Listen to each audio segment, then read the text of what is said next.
Okay, so test natin tong fluid properties problem ng sa reference na examiner na pwede na rin lumabas sa susunod na boards, no?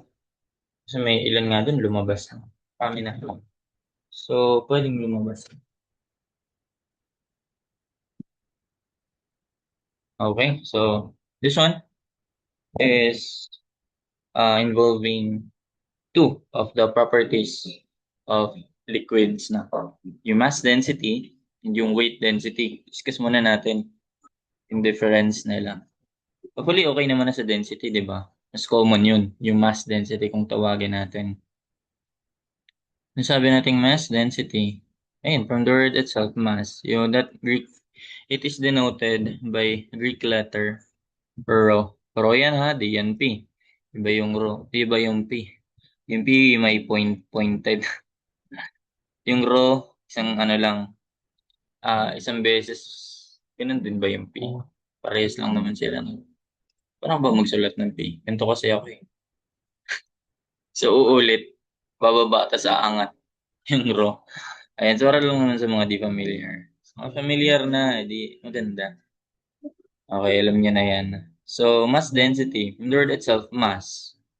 Diba? Mass gagamitin natin. Mass over volume. Density is mass, lowercase na lang. Mass over volume. So, that is mass density. Type ko na lang. Mass density or simply density. Yun lang yan. May iba pa bang term? Wala na, no? Mass over volume. So, ang unit nun ay unit analysis na rin to. For mass, ano yung SI unit, yung tawag nito? Base unit sa SI in kilograms. Yan lang yung nag-iisang, pwede rin matanong yan eh. Yan lang yung nag-iisang may prefix. Hindi grams ang gamit. Okay, kundi kilograms. And sa volume, area, unit of length ay meters, di ba? So, cubic meters. Yun lang naman yung volume eh. Kilogram per cubic meters. Cubic meter. And then for may tinatawag tayong weight density naman. For the weight density, other term din dito, specific weight, unit weight, dami ba? Weight density, specific weight, unit weight, ano pa? Yun lang ata. So, yan naman ay expressed as Greek letter gamma. Ano pa lang pala to? SI pala yung sinulat ko, no? Dagdagan nga natin. Sama na rin natin yung English. Okay. For English, ano naman yun? Slugs, hindi pound, hindi slug. Because discuss din natin to.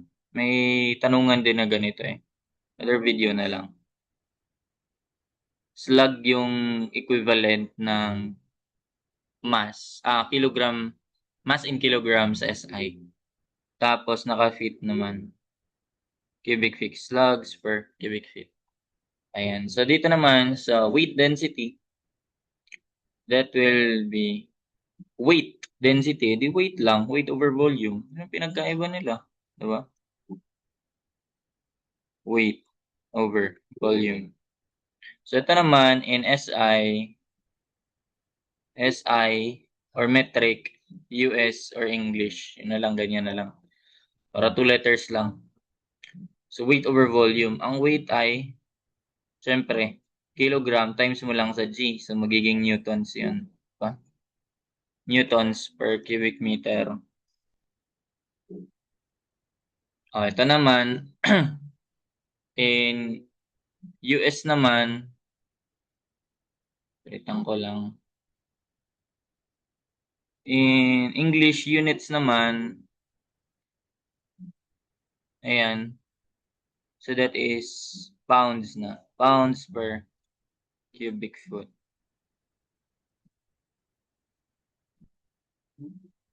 Wait lang, ipasok ko lang to. So lang yung naiiba. Bitin ko lang.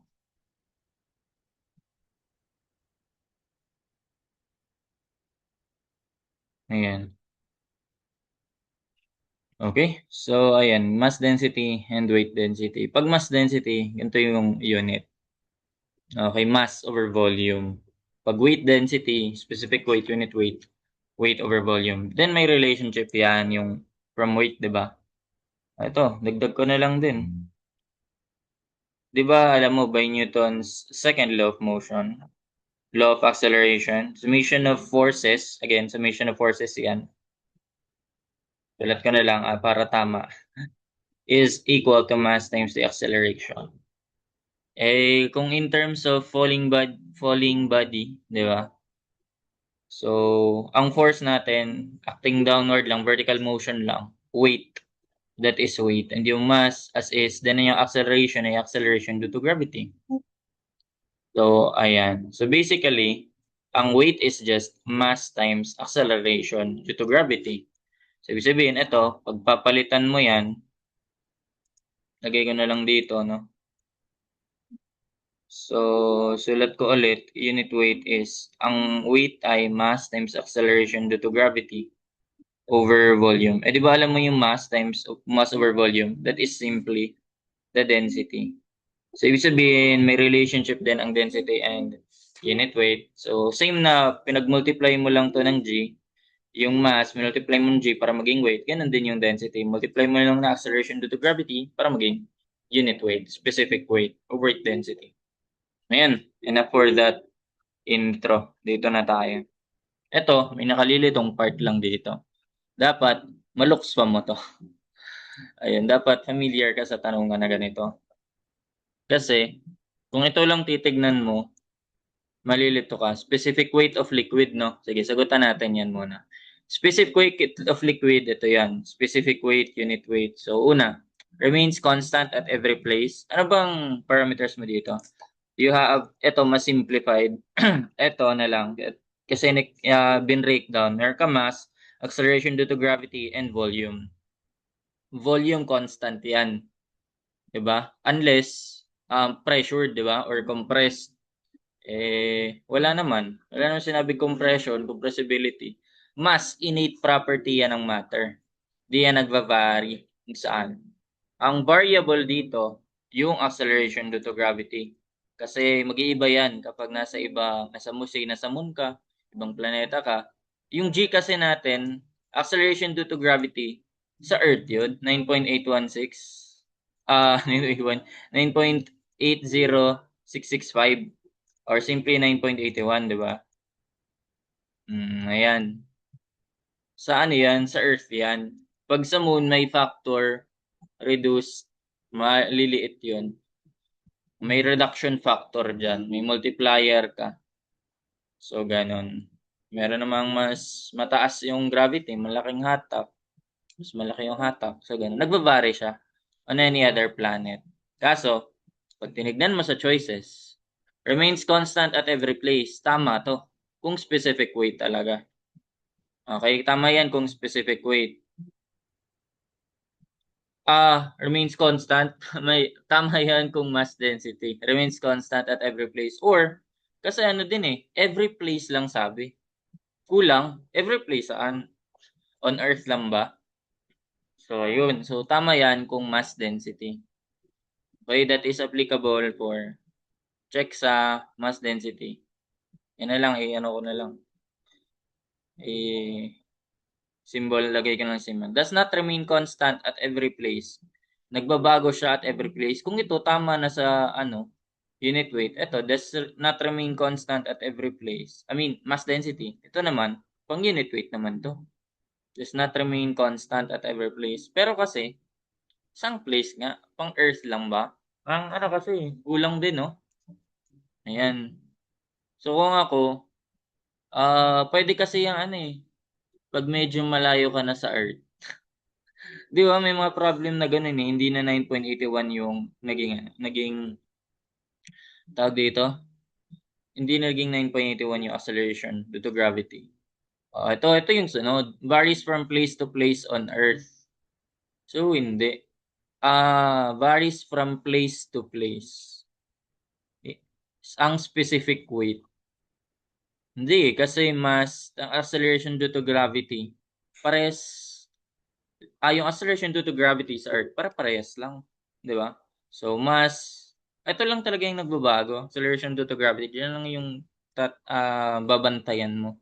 So, tama yan for density and unit weight. Then lastly, does not vary on any other planet. Does not vary on any other planet. Ayun. Ito, hindi nagva-vary on any other planet ay si mass density lang. Kasi, iba na acceleration due to gravity pag nasa ibang planeta. Kasi sa moon, yun, iba na acceleration due to gravity. Mas mababa yun, 1 point something lang ata yun.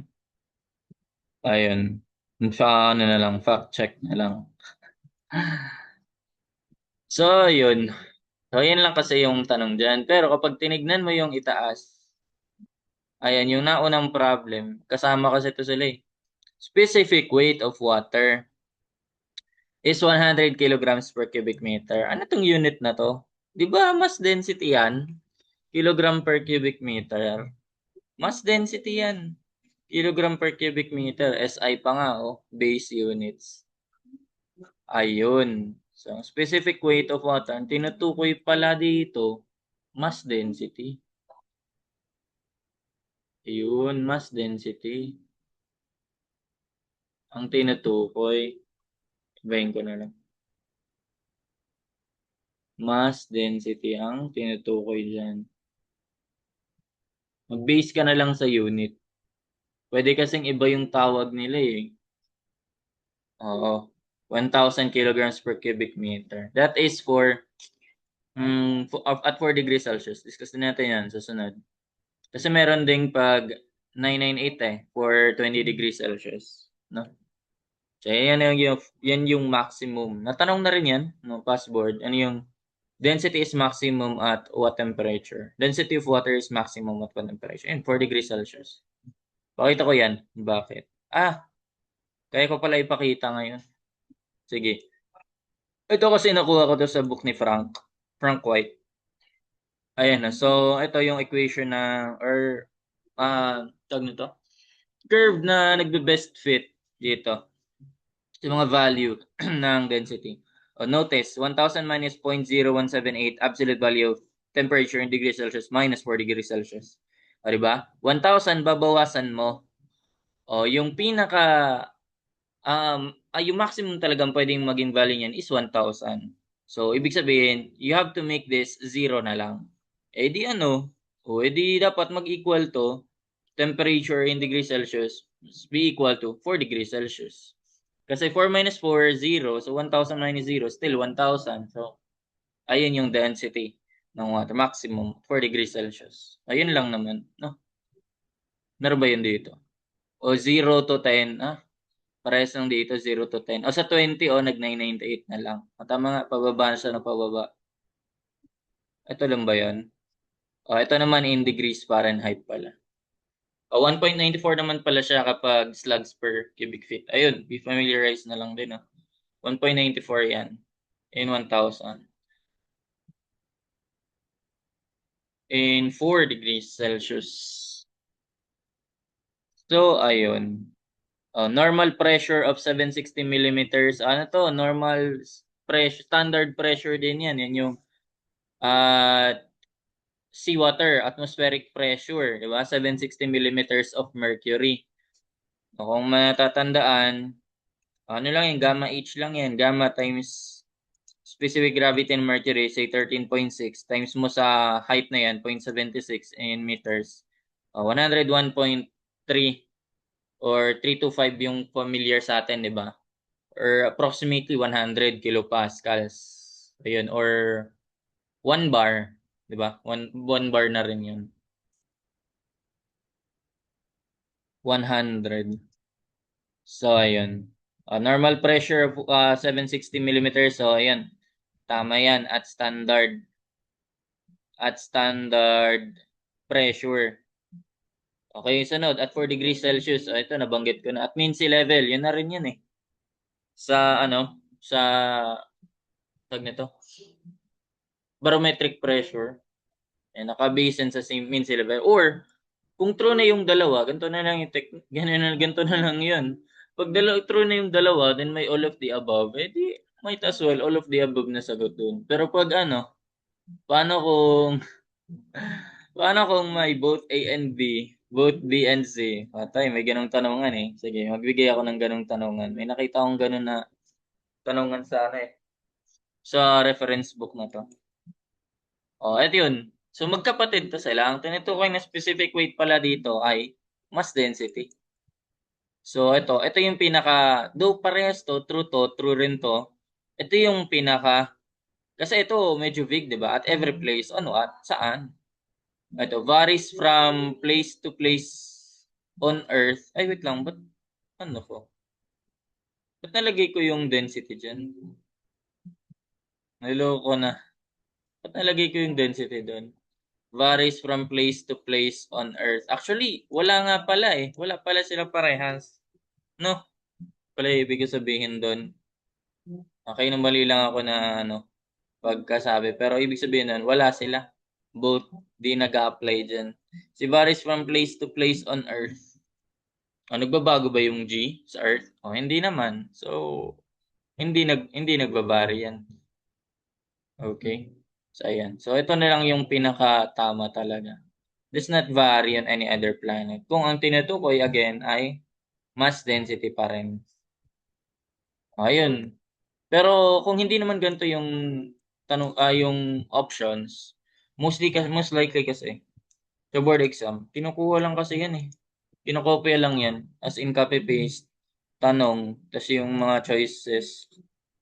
Oo. Kaya kinokopya din yung answer. So nakadepende yan sa kung anong reference yung ginamit talaga na examiner. So kaya pag ganyan, international kasi yun. Most likely to? India talaga to. Tama, India to. Yung India Vix, if you're familiar with that, So, I guess, ayan. That's it. Nga ba? Double check nga. Remains constant at every place. Okay, mga density lang yon. Yung unit weight, hindi. Does not remain constant at every place. Unit weight naman. Ito varies from place to place on Earth. So, place to place. Nagbabago ba yan? Mass, hindi. Volume, hindi. Acceleration due to gravity. Earth na yun eh. Hindi. So, wala. So, ayan. Ito yung pinaka tama talaga. Okay. And yun, that's it for this problem. Actually, tama rin tong A, no? Pero ito kasi yung pinaka-tama talaga. As in, specify na planet. Ito remains constant at every place. So, si unit weight lang yung, maka-cancel yung wala. Medyo vague siya kasi. So, ayun. That's it for this video. We learned something. Thank you.